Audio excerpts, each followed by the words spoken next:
CNBC आवाज की इस खास मुहिम फ्यूचर सिटी ऑफ इंडिया में, जहां पर हम आ गए हैं संस्कार नगरी बड़ौदा में। और अब वक्त आ गया है आपके सवालों के जवाब लेने का। हमारे साथ बहुत ही उत्साही ऑडियंस यहाँ पर मौजूद है और हमारे बहुत ही जाने माने एक्सपर्ट्स भी हमारे साथ पैनल पर मौजूद हैं। मेरे राइट हैंड साइड पे बैठे हैं विवेक शर्मा जी, ये हैं एचडीएफसी सिक्योरिटीज के हेड, प्राइवेट ब्रोकिंग और वेल्थ मैनेजमेंट के हेड करते हैं। साथ ही मेरे साथ हैं वडोदरा स्टॉक एक्सचेंज के डायरेक्टर और फ्यूचर फिस्कल लिमिटेड के डायरेक्टर जगदीश ठक्कर भी। आप सभी इनसे भली भांति परिचित है सीएनबीसी आवाज के जरिए।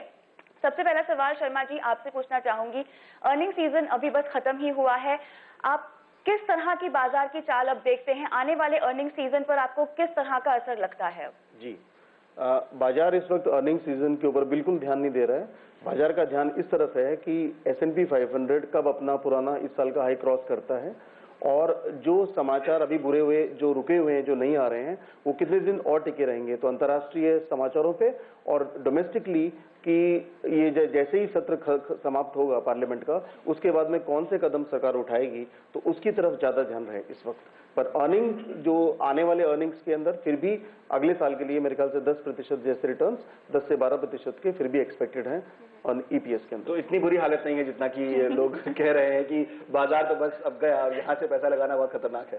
जी, वो काफी कागज पे भले ही खराब लगता हो, लेकिन अंततः नहीं है इतना। और ये ध्यान रखिए कि ये जो लेवल है मार्केट के, ये 5 साल पहले आए थे, ये आज के लेवल्स नहीं है। तो उस वक्त जो ईपीएस थी उसके मुकाबले आज तो ईपीएस बहुत अच्छी है। बिल्कुल। ठक्कर साहब, मैं आपसे जो जानना चाहता हूँ वो ये कि जैसी बात शर्मा जी ने भी कही कि बाजार की नजर इस पर भी है कि सरकार क्या करती है। पहले ये हुआ कि प्रणब मुखर्जी साहब गए, चिदम्बरम साहब लौट कर आए, तो उम्मीद जगी कि हाँ, चिदम्बरम साहब तो काफी एक्टिव और स्ट्रांग फाइनेंस मिनिस्टर हैं, जरूर कुछ कदम उठाएंगे। लेकिन इससे पहले कि वो कुछ कर पाते, पार्लियामेंट का सेशन शुरू हो गया और ये माना जाता है कि पार्लियामेंट के सेशन के वक्त तो सरकार कुछ करेगी नहीं, क्योंकि अगर तब किया तो पार्लियामेंट बंद हो जाएगी। अब सवाल ये है कि कितना लंबा इंतजार करना पड़ेगा कि कुछ अच्छी खबरें आए, या फिर बाजार अपनी ही स्ट्रेंथ पर चलेगा, अपनी ही अर्निंग्स पर चलेगा और विदेशी संकेतों पर ही चलता रहेगा? शर्मा जी, सबसे पहले तो मैं कहना चाहूँगा कि पार्लियामेंट को बंद होने के लिए कोई बहाना नहीं चाहिए, किसी भी बहाने बंद हो जाता है वो। सही बात है, सिर्फ बंद होना जरूरी है, बस बहाना कोई भी हो। तो बात यह है कि जब शर्मा जी ने बिल्कुल साफ बताया, तो एक है कि अगर चिदम्बरम जी जब भी फाइनेंस मिनिस्टर बने, वित्त मंत्री बने, सबसे हाईएस्ट लेवल जो सेंसेक्स या निफ्टी ने छुआ है, उनके कार्यकाल दरमियान ही छुआ है। बिल्कुल, चाहे वो उनकी नीति हो या उनका नसीब हो। सिर्फ ये है 2004 से 2008 के बीच अगर सेंसेक्स ने 21,000 की सपाटी छुई है, वो भी चिदम्बरम ही थे। और उस टाइम निफ्टी ने अगर 6,300 का स्तर पास किया था, उसी समय भी वही थे। जैसे अनाउंस हुआ कि चिदम्बरम जी वित्त मंत्री बनने वाले हैं, बाजार ऐसे भी एकदम आनंद में आ गया कि अभी तो साहब आ गए हैं तो बाजार ऊपर ही जाएगा। और ऐसा ही हुआ है, ऐसा ही हुआ है, क्योंकि जो टेक्निकल एक्सपर्ट है, जो शर्मा साहब है, वो हमेशा हम भी कहते रहते हैं कि जो निफ्टी का लेवल है 5,350, अगर 5,350 को अगर वो मेंटेन करता है विथ वॉल्यूम के साथ कम से कम 2 या 3 दिन तक, तो तेजी बिल्कुल बरकरार रहेगी, कम से कम 5500-5600 तक। लेकिन अगर उससे नीचे चला जाता है विथ वॉल्यूम के साथ, तो थोड़ा करेक्शन आएगा, लेकिन 5,000 के नीचे नहीं जाएगा। ऐसा मैं पिछले कम से कम 1 महीने से सुन रहा हूं कि वो नीचे नहीं गया 5,000 के लिए। लेकिन आमतौर पर क्या होता है कि एक जो आम निवेशक होता है वो इंतजार करता रहता है कि कब मार्केट घटे और मैं लूं। मार्केट बढ़ता जाता है क्योंकि वो समझता है कि मैं इसमें चूक गया, मैं रह गया, अभी तो मुझे खरीदना चाहिए। और इत्तेफाक से ऐसा है कि जब वो खरीदता है तभी बाजार घटता है, और जब वो बेचता है तभी बाजार बढ़ता है। ये सभी निवेशक की एक ही शिकायत है कि जब मैं बेचता हूं तो बाजार बढ़ जाता है, जब मैं लेता हूं तो गिर जाता है।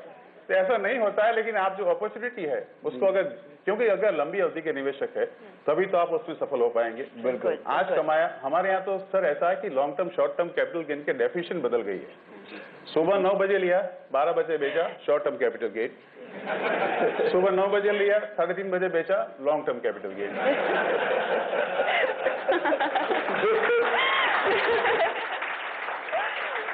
खासतौर पर गुजरात के उत्साही जो इन्वेस्टर्स हैं वो इस चीज से भली भांति परिचित हैं। और ठक्कर साहब हमेशा बड़ौदा में ही रहे, बड़ौदा के ही हैं वो, तो वो नस से वाकिफ है यहाँ पर।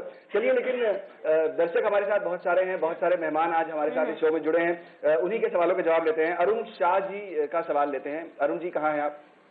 जी, in light of the new SEBI guidelines, will it be better to invest in equities directly rather than through mutual funds? Sharma ji, बहुत अच्छा सवाल है। अभी सेबी ने 2 दिन पहले जो गाइडलाइंस पेश की हैं, रिटेल निवेशक को लगता है कि उसके लिए काफी सारी अच्छी चीजें की गई हैं, लेकिन म्यूचुअल फंड की तरफ से देखा जाए तो वहां पर भी बदलाव हुए हैं, वो भी अट्रैक्टिव हो गए हैं, हालांकि महंगे जरूर हो गए हैं। कौन सा तरीका सही होगा? देखिए, हाल ही में जो गाइडलाइंस आई हैं और एक आम निवेशक को क्या करना चाहिए, उनका संबंध बिल्कुल नहीं है। सेबी आपको ये नहीं बोलता, निवेशक को कोई एडवाइस नहीं देता, वो सिर्फ एक एनवायरनमेंट बनाता है और उसके प्रति इन्वेस्टर को खुद डिसीजन लेना है कि अगर उसकी समझ मार्केट में अच्छी है, अगर आप समझते हो कि आप बाजार के उतार चढ़ाव को झेल सकते हो, आपकी इन्वेस्टर स्टडी है, आप डायरेक्टली इन्वेस्ट कीजिए और आपको रिटर्न बेहतर मिल सकते हैं। लेकिन अगर आपके पास समझ नहीं है, समझ है लेकिन टाइम नहीं है और आप लगातार बाजार से जुड़े हुए नहीं रह सकते, तो बहुत आवश्यक है कि आप म्यूचुअल फंड के जरिए अपना इन्वेस्टमेंट करें। तो यहाँ पे जो करंट गाइडलाइंस हैं, ये थोड़ी सी और बेहतर आती हैं कि जो फर्स्ट टाइम इन्वेस्टर है राजीव गांधी इन्वेस्टर योजना के तहत, उसको अभी सेबी उसको रिकमेंड कर रहा है सरकार को कि आप इसको इंक्लूड कीजिए कि एक आम निवेशक जो फर्स्ट टाइम इन्वेस्टर है वो इसमें लगा सके। याद रहे कि जब ये स्कीम इंट्रोड्यूस हुई थी तो उसके अंदर आम निवेशक को म्यूचुअल फंड में इन्वेस्ट करने की छूट ही नहीं थी। तो एक जब अच्छे खासे जो आदमी इन्वेस्ट करता है उसको समझ नहीं है, तो एक आम जो फर्स्ट टाइम इन्वेस्टर उसको समझ कैसे हो सकती है? तो ये बिना सोची समझी हुई स्कीम लागू कर दी गई थी पिछले बजट में, जिसको अब समझदारी से पेश किया गया है। तो इन्वेस्टर को डिसीजन खुद लेना है कि उसको कहाँ इन्वेस्ट करना है। तो अपनी नब्ज पकड़िए, समझ आती है तो सीधा इन्वेस्ट कीजिए और थोड़ा डर लगता है तो म्यूचुअल फंड के जरिए से इन्वेस्ट कर सकते हैं। एक और जो सेबी के चेयरमैन ने जब अनाउंसमेंट किया अभी 2 दिन पहले, तो बड़ौदा जैसे छोटे शहर के लिए जो बात आती है वो म्यूचुअल फंड से जुड़ी है। उन्होंने कहा कि उस पर जो टैक्सेस लगते हैं वो अब म्यूचुअल फंड खरीदने वाला पे करेगा, सर्विस टैक्स, या फिर जो दूसरे टैक्सेस कंपनी लगाती है। बेसिकली हुआ यह है कि कहीं ना कहीं म्यूचुअल फंड थोड़ा सा महंगा हो गया है, लेकिन सेबी का फोकस यह है कि अब शायद डिस्ट्रीब्यूटर्स आगे आएंगे तो वो पुश करेंगे और छोटे शहर जैसा बड़ौदा जहां पर आज हम बैठे हैं, इस शहर के लोगों को फायदा मिलेगा जो शायद म्यूचुअल फंड में तुरंत पैसा नहीं लगाते थे। आप इस पूरे स्टेप को सेबी के कैसे देखते हैं? देखिए, जहां तक रिटर्न्स जो कॉस्ट बढ़ाई है वो म्यूचुअल फंड्स के लिए खराब है, अच्छी बात नहीं है। कॉस्ट बढ़ना इन्वेस्टर के लिए खराब है, लेकिन यहाँ पे जो एग्जिट लोड लगाया गया है और वो एग्जिट लोड जो है वो पहले क्या होता था, एएमसी को जाता था, अब स्कीम के अंदर क्रेडिट होगा, तो उस दृष्टि से एक अच्छा कदम है। लेकिन मेरा ये मानना है कि गुजरात के अंदर आपको जिसको मुफस्सिल शहर समझते हैं, जैसे मैं आपको जिनके नाम भी नहीं सुने होंगे, डोरा जी, उपलेटा जी, ये जो छोटे छोटे कस्बे हैं, वहां पे आपका पेनिट्रेशन थाना जैसे शहर से ज्यादा होगा। मतलब तो गुजरात के लिए तो पेनिट्रेशन काम ही नहीं करता, पर डेफिनेटली ये जो कदम है, ये जो टॉप 15 सिटीज के अलावा जहां से पैसा आता है उसके अंदर डिस्ट्रीब्यूटर को एक थोड़ा मुआवजा मिलेगा, हेल्प मिलेगी, तो उस दृष्टि से थोड़ा हो सकता है। लेकिन अंततः म्यूचुअल फंड में इन्वेस्टर तभी लौट के आएगा जब आप उसको अंततः चेक काट के देंगे, तो रिटर्न्स जब आएंगी तब इन्वेस्टर लौटेगा, पहले नहीं। बिल्कुल, लेकिन एक सेफ इन्वेस्टमेंट है म्यूचुअल फंड के जरिए अगर आप इन्वेस्ट करते हैं तो। लेते हैं अगला सवाल, तोतलानी जी सवाल पूछना चाहते हैं।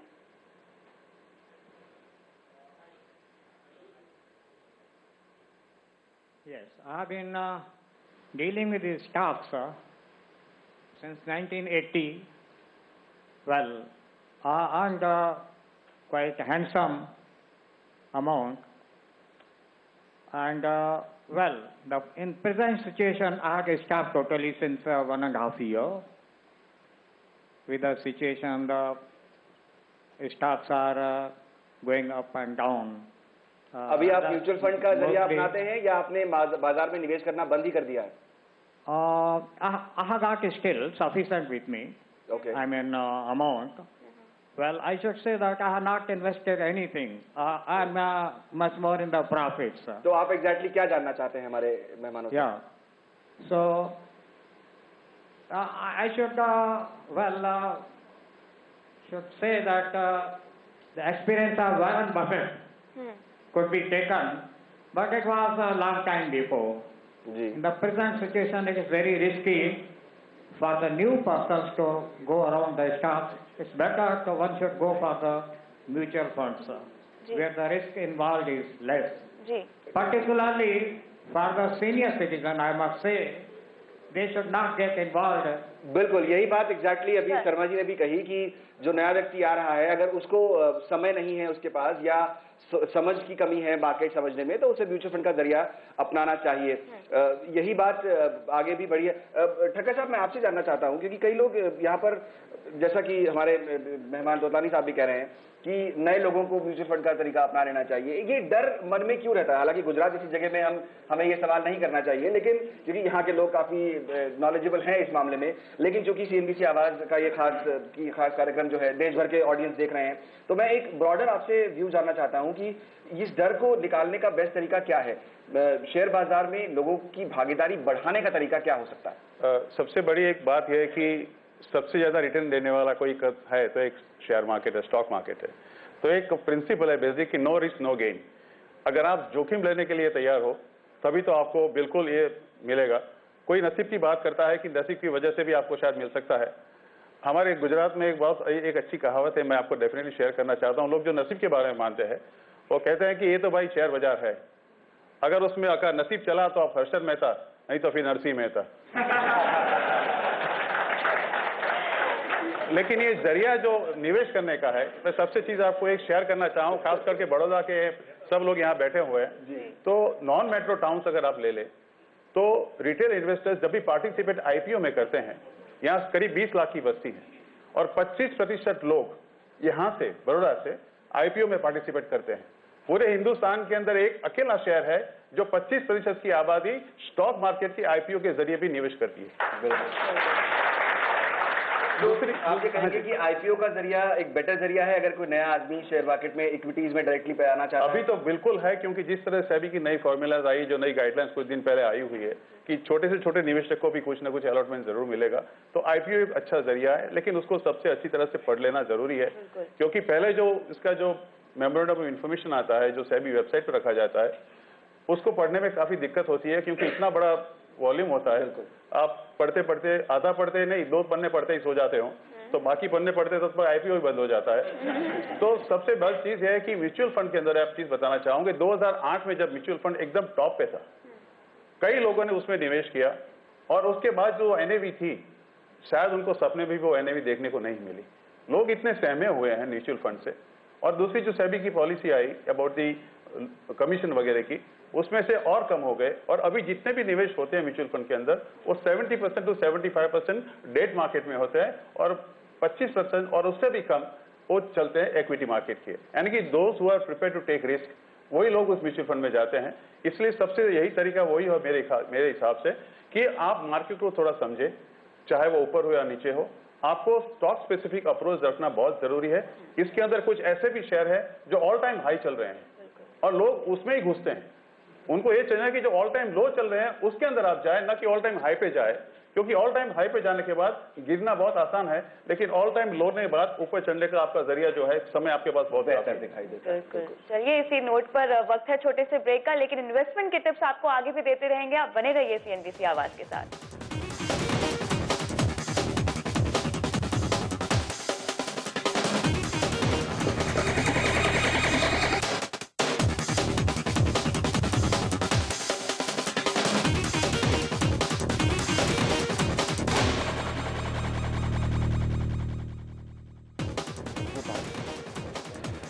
स्वागत है एक बार फिर फ्यूचर सीरीज ऑफ इंडिया में। हम पहुंचे हुए हैं गुजरात की संस्कार राजधानी बड़ौदा, और बड़ौदा से संस्कार राजधानी नहीं, इन्वेस्टमेंट राजधानी भी कहा जाए तो गलत नहीं होगा। कई सारे लोग यहाँ पर हैं जो शेयर बाजार में निवेश करते हैं और जाहिर तौर पर उनके मन में कई तरह के सवाल भी हैं। उन्हीं के सवालों के जवाब देने के लिए 2 खास मेहमान हमारे साथ हैं। HDFC सिक्योरिटीज के VK शर्मा, जो पिछले करीब 25 सालों से शेयर बाजार से जुड़े हुए हैं। IPO मार्केट हो या फिर अंडर राइटिंग हो, हर तरह का कारोबार उन्होंने संभाला है, सक्सेसफुली एग्जीक्यूट किया है और HDFC सिक्योरिटीज के साथ फिलहाल वो काम कर रहे हैं। उसके अलावा जगदीश ठक्कर जी भी हमारे साथ हैं। इनके पास भी करीब 25 साल से ज्यादा का अनुभव है। बड़ौदा स्टॉक एक्सचेंज से जुड़े हुए हैं, फॉर्चून फिस्कल के साथ जुड़े हुए हैं और बड़ौदा के लोग जाहिर तौर पर भली भांति जानते हैं। और दोनों ही मेहमानों को CNBC आवाज के दर्शक तो बिल्कुल अच्छी तरह से जानते हैं। तो यहाँ पर हम अपने दर्शकों के सवाल ही ले रहे हैं। जो हमारे साथ मेहमान यहाँ मौजूद हैं, रवि शाह हमारे अगले मेहमान आए हैं इस शो में शामिल। आइए पूछते हैं उनका सवाल क्या है। रवि बताइए। पावर कंपनीज के बारे में जनरली जानना था और स्पेसिफिकली पावर ग्रिड के बारे में। ओके शर्मा जी, बहुत अच्छा सवाल है, क्योंकि अब तो सरकार का भी फोकस कहीं ना कहीं पावर पर हो गया है। प्रधानमंत्री ने खुद एक कमेटी बनाई है पावर कंपनियों पर और पावर ग्रिड पर। क्या राय होगी आपकी? जी, तो इस वक्त पावर कंपनीज में जो इन्वेस्टमेंट काफी रिस्की है, क्योंकि उनका कोयले का पता नहीं कि क्या भाव से मिलेगा, लगातार सप्लाई आएगी भी या नहीं आएगी, और जो आप गुजारिश कर रहे हो सरकार से प्राइस बढ़ाने की, वो भी आपको छूट मिलेगी या नहीं मिलेगी। उसके बनिस्बत अगर हम पावर ग्रिड को देखें, जो एक तरह से लाइफलाइन का काम करता है पावर सेक्टर के लिए, तो उसमें जो आपका इन्वेस्टमेंट है वो रिलेटिवली सेफर है। स्टॉक्स में रिस्की होता है, लेकिन पावर सेक्टर में अगर निवेश करना है तो पावर ग्रिड बेस्ट प्ले अपन बोल सकते हैं। और इसका जो कैपेसिटी यूटिलाइजेशन जो है और आगे चल के और जो और किलोमीटर इनको ऐड करने हैं, तो ये इनका टाइमली कंप्लीशन हो रहा है। और उस दृष्टि से मैं समझता हूँ कि इस स्टॉक के अंदर बने रहना एक इन्वेस्टर के लिए श्रेयस्कर होगा, और जिनके पास नहीं है वो इसमें ऐड भी कर सकते हैं।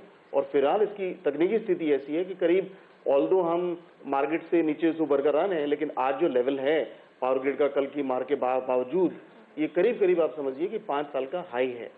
तो उस दृष्टि से ऑल टाइम हाई तो नहीं है, वो तो आईपीओ के बाद गया था, लेकिन इसके अंदर यहाँ से 5-7 रुपए से ज्यादा गिरने की संभावना इसमें नहीं लगती। आप इसमें निवेश कर सकते हैं। चलिए आगे बढ़ते हैं, अगला सवाल लेते हैं। अशोक परमार हमारे साथ यहाँ पर मौजूद हैं। अशोक, आपका सवाल क्या है, पूछिए। नमस्कार, शेर खान बड़ौदा से हूँ मैं, और आपका हार्दिक स्वागत है बड़ौदा में। मेरा स्टॉक्स, मैं बतौर एडवाइजर हूँ शेर खान में, तो मेरा एक स्टॉक स्पेसिफिक क्वेश्चन है रिगार्डिंग कोल इंडिया लिमिटेड। जैसे कल केक का जो रिपोर्ट आया, उसके बाद मैं मानता हूँ कोल में क्या हो सकता है, और मेरे बतौर एडवाइजर भी मैं हूँ, तो मैं जानना चाहूँगा 3 से 4 साल के प्रोस्पेक्ट से कोल इंडिया में इन्वेस्ट कर सकते हैं? अगर कर सकते हैं तो क्या टारगेट हो सकते हैं? बिल्कुल, बहुत बढ़िया सवाल है ठक्कर साहब। परमार साहब ही नहीं, इस सेक्टर से जुड़े हुए, स्टॉक से जुड़े हुए कई सारे लोगों के यही सवाल होंगे। बताएं आप क्या सलाह देंगे? बिल्कुल, शर्मा साहब ने बताया कि पावर सेक्टर का भविष्य बिल्कुल थोड़ा सा धुंधला है, क्योंकि कोल के कितने दाम बढ़ेंगे वो पता नहीं है। वो फायदा कोल इंडिया को ही होगा अगर भाव बढ़ता है तो, क्योंकि अगर कोल इंडिया भाव बढ़ाती है तो नेचुरली उनकी जो बैलेंस शीट है वो अच्छी रहेगी। एक तरफ की मोनोपोली कंडीशन है उनके पास। एक पैराडॉक्स है हमारे देश के अंदर कि हमारे यहाँ जो कोल की जितनी माइनिंग हमारे पे जब जिसकी खुदाई नहीं हुई, अगर सचमुच में उसको जायरा लिया जाए तो वो हम एक्सपोर्ट कर सकते हैं कोल, लेकिन आज हम कुछ कोल इंपोर्ट कर रहे हैं। अभी जो नई पॉलिसी बनाई है 80% एफएसए वाली की, उसमें से कोल इंडिया ने भी मान लिया है चीज के उस तरह के वो सप्लाई करेंगे, पेनल्टी वगैरह सब की है। एक जो उसका दूसरा भागीदार है वो थोड़ा सा उसमें थोड़ी सी रुकावट जरूर डाल रहा है, लेकिन मैं समझता हूं कि वो रुकावट दूर हो जाएगी। मैंने जैसे आपको बताया कि आमतौर पे जितने भी यहाँ पे पावर प्लांट्स है वो कोल बेस्ड है, बहुत जो कम है वो हाइड्रो है या न्यूक्लियर प्लांट्स है वो कम है, उसके अंदर या जो लिग्नाइट पे चलते हुए हैं। तो coal India is the major supplier, और इसके अंदर जिस तरह से अभी शर्मा साहब ने बताया कि जो बिडिंग प्रोसेस की जो बात की जाती है, जिसके कैग का रिपोर्ट आया है, पहले तो 10 लाख करोड़ से भी ज्यादा का नुकसान बताया था, कल उसको घटा के 1,86,000 किया है। उसके बाद थोड़े से एक्सप्रेशन आएंगे तो और भी घट जाएगा, लेकिन वो बात अलग है। लेकिन बात यह है कि coal India is virtual monopolistic position. अगर थोड़ी सी भी अगर मान लो उनको जो दाम मिलता है तो coal India is going to be a gold mine. उसको कोल है, काला है, लेकिन ये सोना जैसा है।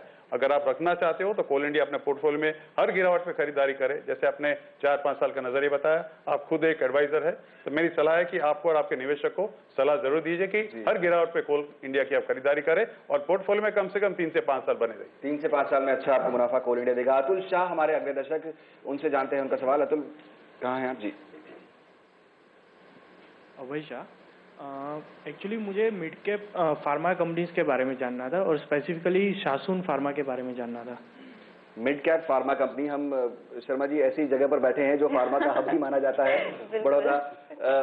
मैं मिड कैप से थोड़ा सा आपका सवाल आगे भी बढ़ाऊंगा, क्योंकि पूरा फोकस इस समय फार्मा इंडस्ट्री पर ही है। जैसा कि हम चर्चा कर रहे थे पिछले आधे घंटे में, तो भारतीय ड्रग्स को अब ग्लोबली ये रिकग्निशन मिलने लगी है कि मेड इन इंडिया ड्रग्स हैं तो बहुत अच्छी हैं।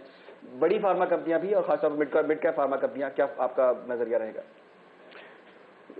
डेफिनेटली ये सभी कंपनियां अच्छा परफॉर्म कर सकती हैं, लेकिन इनके अंदर आपको सेक्टर वाइज देखना पड़ेगा। तो Shasun basically active pharmaceutical ingredients बनाती है जो आगे चल के सप्लाई होते हैं, और इसका भविष्य ऑब्वियसली पूरे फार्मा इंडस्ट्री का बेहतर है अभी। और इस सेक्टर के अंदर इन्वेस्टर अभी जो घुस रहे हैं वो थोड़ा लेट घुस रहे हैं, इसमें मेजॉरिटी रन पहले ही पूरा हो चुका है। लेकिन अब जब आप घुस रहे हैं तो आप ये ध्यान रखिए कि आप अपना स्टॉप लॉस अवश्य लगा के घुसें।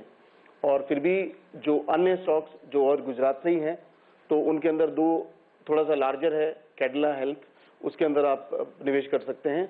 या फिर और छोटा स्टॉक देखना हो तो डिशमिन फार्मा, वो गिरा है अभी हाल ही में 100 रुपये टच करके 93 आया है। ये अगर 4-5 रुपये और गिरता है, 90 के आसपास, 88 के आसपास आता है, तो इसके अंदर और आप दोनों स्टॉक्स में एंट्री कर सकते हैं। चलिए, तो इन दोनों स्टॉक्स में एंट्री बन सकती है और फोकस यहाँ पर फार्मा पर इसलिए भी है खासतौर पर क्योंकि हम बड़ौदा में बैठे हैं। अब शेयर बाजार की बात हो और आप गुजरात में बैठे हो तो सवालों की कोई कमी नहीं हो सकती, कमी होगी सिर्फ समय की। इसीलिए मैं अब यहाँ पर इस चर्चा को खत्म करूंगा और अपने दोनों मेहमानों वीके शर्मा जी और जगदीश शक्कर जी, आप दोनों का शुक्रिया करूंगा इस चर्चा में शामिल होने के लिए। आपसे चाहूंगा जो फार्मा की बात हुई तो मैं इस हिसाब से सबको ये कहना चाहूंगा जी कि यहाँ की जो हमारी बस्ती है 120-30 करोड़ की, जो और एक बीच समृद्धि बहुत जरूरी है। जब से बच्चा पैदा होता है, बच्चे पैदा पहले का होने से हमें मेडिसिन की जरूरत पड़ती है जब तक हम आखिरी सांस लेते हैं। तो फार्मास्यूटिकल कंपनी में कभी मंदा नहीं आ सकता, वो हमेशा आप वो समझ के ही चलिए। ये एक अच्छी और सिंपल लाइफ की थ्योरी है कि फार्मा कंपनियों में कभी कोई नुकसान होने की संभावना बहुत कम है। चलिए, बहुत बहुत शुक्रिया हमारे दोनों मेहमानों का। लेकिन फ्यूचरिटीज ऑफ इंडिया बड़ौदा में हमारी चर्चा अभी भी आगे जारी रहेगी। आगे फोकस खासतौर पर हमारा इस बात पर भी होगा कि किस तरह से सरकारी महकमा और सिविल सोसाइटी दोनों मिलकर बड़ौदा शहर को एक फ्यूचर सिटी बना सके, किस तरह से वो देश के बड़े शहरों और दुनिया के बड़े शहरों से टक्कर ले सके। इस सब पर हम खास चर्चा करेंगे, लेकिन इस छोटे से ब्रेक के बाद।